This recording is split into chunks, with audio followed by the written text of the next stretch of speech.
Pengertian uang, definisi uang dari dua sudut pandang. Yang pertama, menurut ilmu ekonomi tradisional, setiap alat tukar yang diterima secara umum.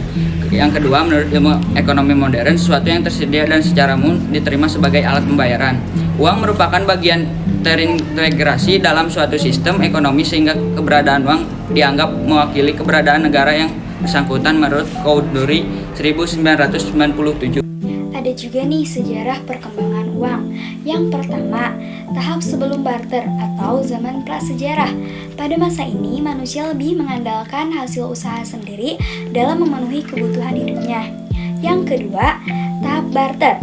Barter yaitu pertukaran yang dilakukan tiap orang dengan menukar antara barang yang satu dengan barang lainnya.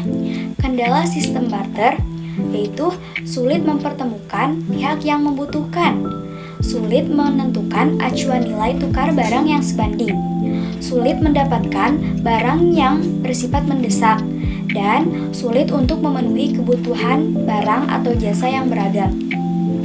Yang ketiga, tahap uang barang, menggunakan benda-benda tertentu yang bernilai tinggi sebagai alat tukar. Contohnya, perhiasan, senjata, padi, gandum, garam, dan lain-lain. Benda yang ditetapkan ini biasanya dapat diterima secara umum.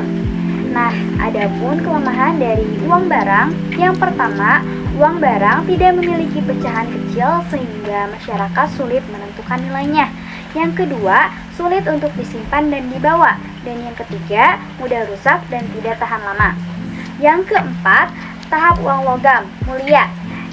Uang berbahan baku logam mulia disebut full bid money. Artinya, nilai uang yang tertera sama dengan nilai yang terkandung dalam uang logam tersebut. Kelebihan dari uang logam, yang pertama, diterima secara umum. Yang kedua, bernilai tinggi. Yang ketiga, tidak mudah rusak. Yang keempat, lebih mudah dibawa.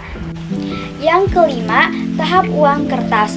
Uang kertas disebut juga uang kepercayaan atau fiducial money. Keuntungannya mudah dalam penyimpanan hingga peredaran uang sesuai dengan kebutuhan. Kelebihan uang kertas antara lain lebih tipis, ringan, dan mudah dibawa. Yang keenam, tahap uang giral. Uang giral dikeluarkan oleh bank umum dalam bentuk surat berharga dan digunakan sebagai alat pembayaran. Contohnya cek, gito, wesel pos, dan kartu kredit. Keuntungan uang giral lebih praktis, mudah, dan aman. Memudahkan juga dalam pembayaran jumlah besar. Transaksi menggunakan uang giral tidak melibatkan lalu lintas uang tetapi dilakukan secara clearing antar bank. Yang ketujuh, tahap uang elektronik. Alat pembayaran dalam bentuk elektronik yang nilai uangnya disimpan dalam media elektronik terbagi menjadi dua jenis. Yang pertama berbentuk chip seperti e-money, Breeze, dan yang kedua berbentuk server seperti GoPay, OVO, maupun Link Aja. Fungsi uang. Fungsi secara umum, uang memiliki fungsi sebagai perantara untuk pertukaran barang dengan barang, juga untuk menghindarkan perdagangan dengan cara barter. Secara lebih rinci, fungsi uang dibedakan menjadi dua, yaitu fungsi asli dan fungsi turunan. Yang pertama, fungsi asli uang. Fungsi asli uang terbagi menjadi yang pertama, sebagai alat tukar atau medium of exchange yang dapat mempermudah pertukaran. Orang akan melakukan pertukaran tidak perlu menukarkan dengan barang, tetapi cukup menggunakan uang sebagai alat tukar. Yang kedua, sebagai satuan hitung atau unit of account. Karena uang dapat digunakan untuk menunjukkan nilai berbagai macam barang atau jasa yang diperjualbelikan, menunjukkan besarnya kekayaan dan menghitung besar kecilnya pinjaman. Yang ketiga, sebagai alat penyimpanan nilai atau valuta karena dapat digunakan untuk mengalihkan daya beli dari masa sekarang ke masa yang mendatang.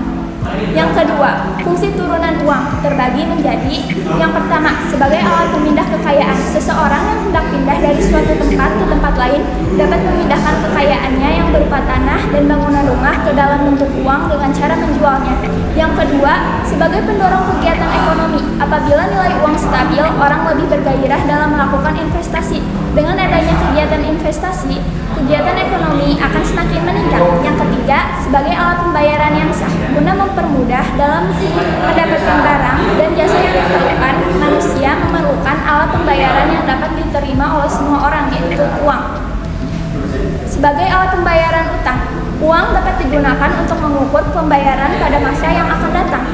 sebagai alat penyimbun kekayaan. Sebagian orang ada yang menyimpan uang untuk ditabung untuk masa yang akan datang. Syarat uang adalah bagus, P. Portable, mudah dibawa atau portable, dan mudah disimpan atau storable. A. Accessibility, uang diterima secara umum. D. Divisibility, mudah dibagi tanpa mengurangi nilai.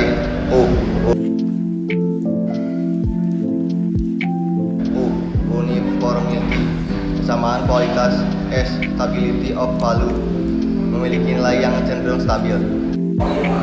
Jenis uang terbagi menjadi 4. Yang pertama, lembaga resmi yang menerbitkan dan mengedarkan uang. Contohnya, yang pertama, uang kartal diterbitkan oleh Bank Sentral, yaitu Bank Indonesia, serta digunakan oleh seluruh masyarakat dalam bentuk logam dan kertas.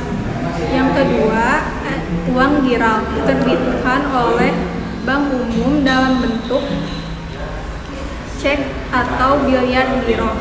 Yang kedua, uang menurut bahan pembuatannya. Yang pertama, ada uang logam yang terbuat dari logam emas dan atau perak dan nominalnya kecil. Yang kedua, uang kertas dibuat agar tidak mudah robek, luntur, dan tahan terhadap air, dan nominalnya besar. Yang ketiga, ada menurut nilainya. Contohnya adalah uang penuh, full bodied money, merupakan uang yang nilai intrinsiknya sama dengan nilai nominal. Contoh kedua, uang tanda atau uang tidak bernilai penuh, flat money atau token money, yaitu nilai intrinsik lebih kecil dan dari nilai nominal. Yang keempat, berdasarkan nilai pembuatannya. Contoh pertama yaitu uang dalam negeri atau domestik, hanya berlaku di suatu negara tertentu. Yang kedua, uang luar negeri berlaku di seluruh dunia sebagai standar pembayaran. Contohnya US dollar. Yang kelima, uang elektronik. Contoh pertama yaitu uang elektronik berbasis chip, yaitu produk perbankan, misalnya Flash dari BCA, Breezy dari BRI, dan MTT dari PT MRT. Uang elektronik berbasis server, yakni tidak berbentuk fisik melainkan berbentuk aplikasi. Alat pembayaran non-tunai adalah alat pembayaran yang tidak memakai uang kartal, uang kertas, dan uang logam. Jenis-jenis alat pembayaran non-tunai yang pertama berbasis kartu dan elektronik.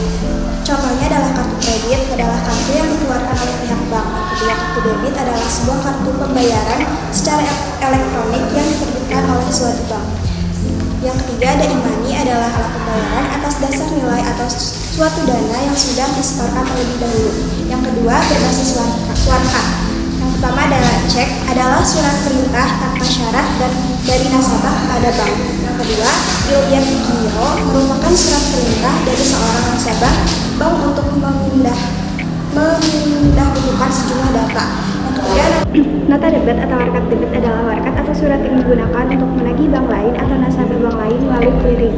Nota kredit adalah mengirimkan atau memindahkan dana. Nota pemindahan adalah memindahkan dana dari rekening nasabah kepada rekening nasabah lain di bank yang sama. Kwitansi transfer adalah bukti penerimaan transfer dari luar kota yang dapat ditagihkan kepada bank penerima transfer itu. Kadang bikin aku kesal, tiba-tiba